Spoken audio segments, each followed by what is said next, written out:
بسم اللہ الرحمن الرحیم۔ محترم سامعین، ناظرین و ویورز، السلام علیکم ورحمۃ اللہ وبرکاتہ۔ امید ہے کہ آپ اللہ تعالیٰ کے فضل و کرم سے خیریت سے ہوں گے۔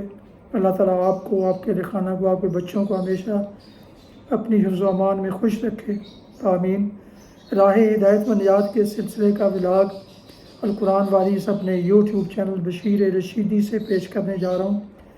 روحانی اور قرآنی سلسلے کا یہ ولاگ جو سراسر باعث خیر، باعث برکت اور باعث ثواب ہوتا ہے، روزانہ کی بنیاد پر اسے اپنے اس چینل بشیر رشیدی سے پیش کرتا ہوں، اللہ تعالیٰ کی رضا کے لیے اور عوام الناس کی آگہی اور یاد دہانی کے لیے۔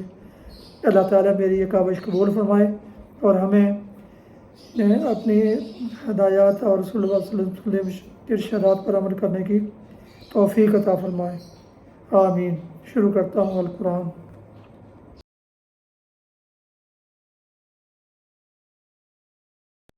اعوذ باللہ من الشیطان الرجیم، بسم اللہ الرحمن الرحیم۔ اسکنوہن من حیث سکنتم من وجدکم ولا تضاروہن لتضیقوا علیہن وإن كن أولات حمل فأنفقوا عليهن حتى يضعن حملهن فإن أرضعن لكم فآتوهن أجورهن وأتمروا بينكم بمعروف وإن تعاسرتم فسترضع له أخرى۔ صدق اللہ العظیم۔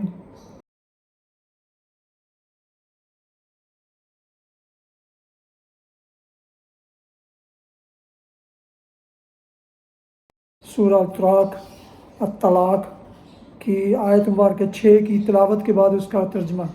اسکنوہن من حیث سکنتم من وجدکم، ان کو زمانہ عدت میں اسی جگہ رکھو جہاں تم رہتے ہو، جیسی کچھ بھی جگہ تمہیں میسر ہو، اور انہیں تنگ کرنے کے لیے ان کو نہ ستاؤ، اور اگر وہ حاملہ ہوں تو ان پر اس وقت تک خرچ کرتے رہو جب تک ان کا وضع حمل نہ ہو جائے۔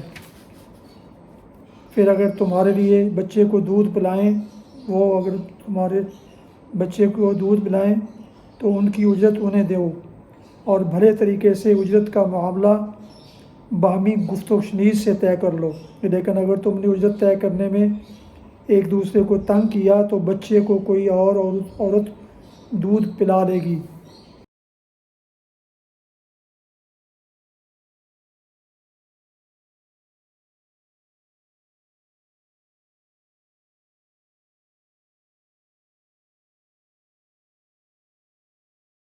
تلاوت اور ترجمہ کی گئی آیات مبارکہ کی تفسیر ٹیکسٹ کی صورت میں پیش کی جا رہی ہے، ملاحظہ فرمائیں۔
حدیث مبارکہ حضرت ابن عمر رضی اللہ عنہما سے روایت ہے کہ انہوں نے ایک آدمی کو کہتے ہوئے سنا، کعبے کی قسم، تو حضرت ابن عمر رضی اللہ عنہما نے فرمایا، غیر اللہ کی قسم مت کھا، اس لیے کہ میں نے رسول اللہ صلی اللہ علیہ وسلم کو فرماتے ہوئے سنا، جس نے غیر اللہ کی قسم کھائی اس نے کفر یا شرک کا ارتکاب کیا۔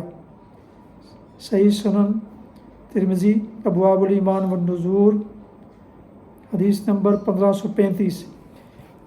امام نووی رحمۃ اللہ علیہ نے ریاء و شرکن کو جو حدیث کہا ہے، ان الفاظ کے ساتھ یہ حدیث مروی نہیں ہے، تاہم نبی صلی اللہ علیہ وسلم نے ریاکاری کی قباحت و شناعت کو جن الفاظ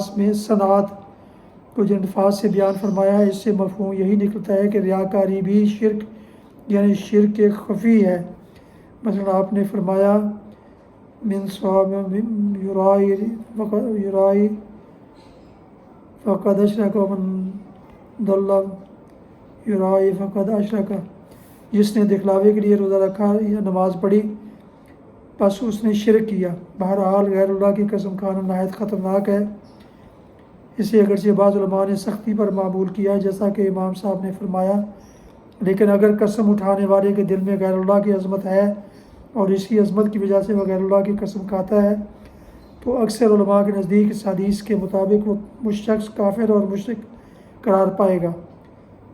بنا بری غیر اللہ کی قسم کھانے سے اجتناب ضروری ہے۔ بدقسمتی سے جاہل مسلمانوں میں اس طرح کی قسمیں بڑی عام ہیں، تیری یا تیرے سر کی قسم، بچوں کی قسم، فلاں بزرگ کی قسم وغیرہ، یہ سب ممنوع اور حرام ہے۔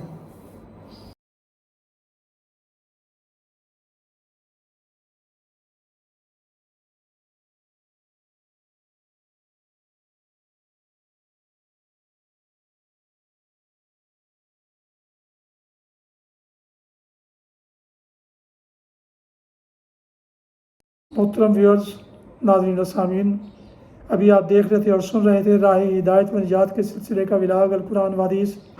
آج کے ولاگ میں سورہ الطلاق کی آیت مبارکہ 6 کی تلاوت، ترجمہ اور تفسیر بیان کی گئی۔ اس کے علاوہ حدیث مبارکہ اور دعا بھی پیش کی گئی۔ روحانی اور قرآنی سلسلے کا یہ ولاگ جو سراسر باعث خیر، باعث برکت اور باعث ثواب ہوتا ہے، روزانہ کی طرح آج بھی میں نے اسے اپنے یوٹیوب چینل بشیر رشیدی سے پیش کیا۔ اگر آپ نئے ہیں اور آپ نے ابھی تک اس چینل کو سبسکرائب نہیں کیا تو آپ سے گزارش ہے کہ ثواب کی غرض سے اور خیر و برکت کی نیت سے اسے ضرور سبسکرائب کر لیجیے گا، اور اگر ہو سکے تو دوستوں سے شیئر کر کے، لائک کر کے بیل آئیکن کو بھی پریس کر دیجیے گا تاکہ آنے والے ایسے روحانی اور قرآنی نوٹیفیکیشنز آپ تک اور دوستوں تک باقاعدہ اور بروقت پہنچتے رہیں۔ یقیناً اس سے آپ کو دوہرا بلکہ کئی گنا زیادہ اجر ملے گا انشاءاللہ۔ اپنا بہت خیال رکھیں، اپنی دعاؤں میں پیارے وطن، والدین، اعزاء اقارب، دوستوں کے علاوہ اس ناچیز کو بھی اپنی دعاؤں میں شامل فرمائیں تو انتہائی شکر گزار ہوں گا اور آپ کا احسان مند رہوں گا۔ اللہ تعالیٰ آپ کو، آپ کے بچوں کو، آپ کے تمام اہل خانہ کو ہمیشہ خوش رکھے، آباد رکھے، شاد باد رکھے، آمین۔ السلام علیکم ورحمۃ اللہ وبرکاتہ۔ پاکستان زندہ باد۔ اللہ حافظ۔